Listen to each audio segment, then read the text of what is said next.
Welcome back to Carneades.org. Today we're going to be continuing with our series 4 weeks of famous philosophers. In this video we're going to be looking at Voltaire, also known as François-Marie Arouet, champion of freethinkers, defender of the encyclopedia, and the man that brought philosophy to the masses.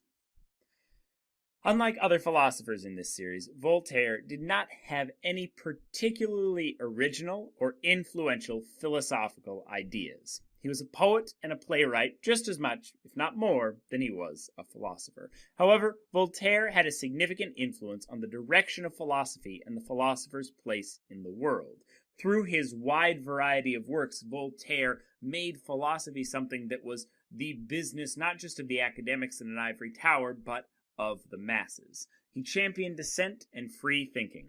His writing made much of philosophy accessible to the masses, and he brought the philosophical debates of the time out of the halls of academia and into the public sphere.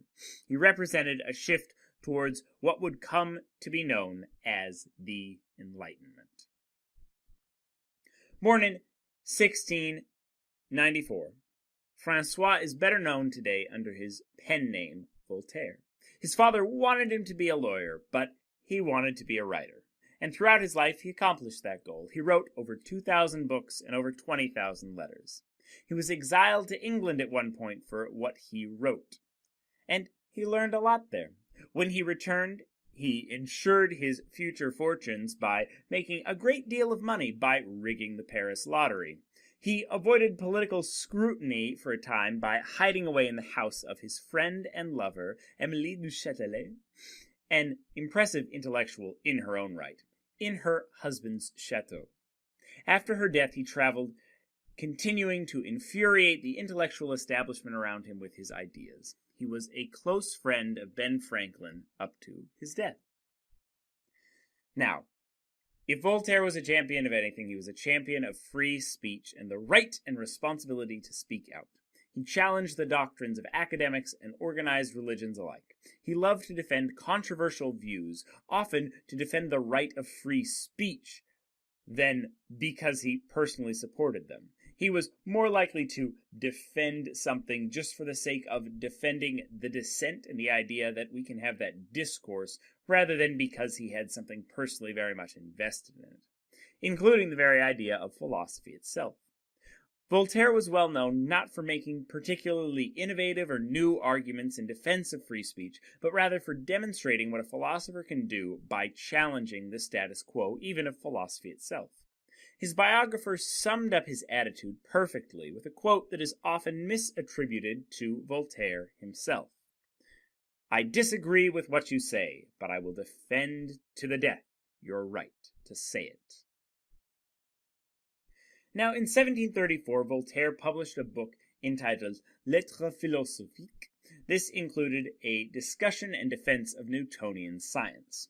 To the great confusion of modern historians, the book caused a public uproar and a harsh reaction from the French authorities. The book was publicly burned, and Voltaire would have been jailed had he not been able to escape to the safety of Du Châtelet's chateau.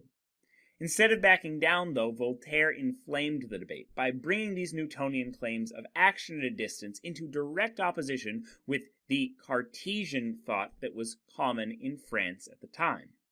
Though he did not introduce any new or revolutionary ideas, by bringing these ideas into conflict and demonstrating to the public one in opposition to the other and showing arguments to try to prove his points, he convinced eventually the public to abandon many of the ideas of Descartes for the new Enlightenment ideas of Newton and others.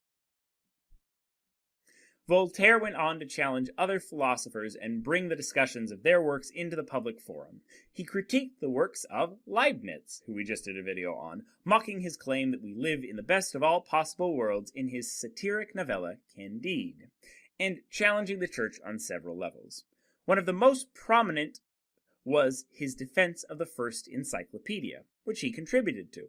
The encyclopedia, edited by Diderot and d'Alembert, came under harsh criticism from the church, as they were concerned that any book other than the Bible being used as general reference was a problem, and the incredulity of some of the articles in relation to miracles of the Bible.